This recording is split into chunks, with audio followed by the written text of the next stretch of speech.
Hello, j'espère que vous allez bien. Je vais vous faire deux vidéos, je pense, pour répondre aux différentes questions qu'on m'a posées sous ma vidéo. Est-ce que l'Espagne c'est Eldorado ou pas? On m'a souvent posé la question, est-ce que si on vivait ailleurs, est-ce que l'immobilier serait pas moins cher, par exemple sur la Costa Blanca vers Valence, Murcia, ou alors plutôt dans le nord?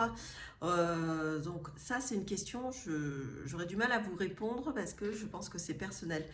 Donc nous on est allé par exemple à Palencia, on est passé par Palencia pour aller au Portugal. Et Palencia fait partie des villes où le mètre carré n'est pas excessif. On est à 1300 € à peu près le mètre carré dans l'immobilier. Ici on est à 4000 euros, 3-4 000 euros déjà, voire un peu plus en fonction des villes comme Marbella et tout ça qui sont hyper cotées ou quoi que ce soit. Donc c'est vraiment plus cher.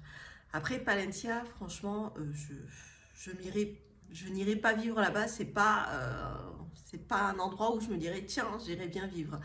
On a vu une ville à côté qui s'appelle Salamanque, qui est hyper jolie. On n'en parle pas beaucoup. Je pense qu'elle doit être un peu plus chère que Palencia, mais qui est très très jolie. Donc pour les personnes qui chercheraient un endroit qui serait sympa, qui serait Espagne authentique, on va dire, mais Salamanque, ça reste une bonne option.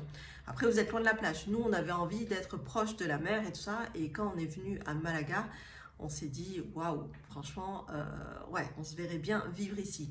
Donc, vous conseillez, est-ce que c'est mieux Palencia, est-ce que c'est mieux Valence, Alicante ou autre part? C'est vrai que c'est compliqué en fonction de... C'est le ressenti de chacun, je dirais. Nous, vraiment, on a eu un coup de cœur pour Malaga, d'où le fait qu'on est ici.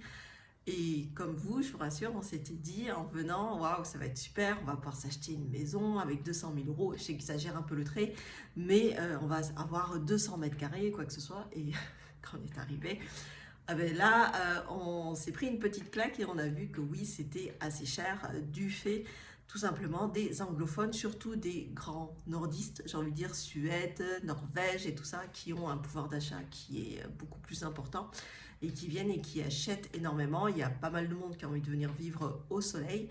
Après, il fait très très chaud ici, donc est-ce que vous allez aimer aussi cette chaleur? Là, ce matin, il faisait déjà 26 degrés. Donc, et l'été, on est au-dessus. Et une fois, on était sorti, il devait être 19 h. J'avais le soleil qui me brûlait les mollets encore à cette heure-ci. Donc vraiment, l'été, il faut vivre avec la clim. Si vous n'avez pas de clim, en Andalousie, c'est mort. Enfin, du moins là sur la côte, vraiment, il faut. Et même à Séville, c'est hyper, hyper chaud. Vous êtes obligé d'avoir la clim. Donc, je vous fais une deuxième vidéo juste après.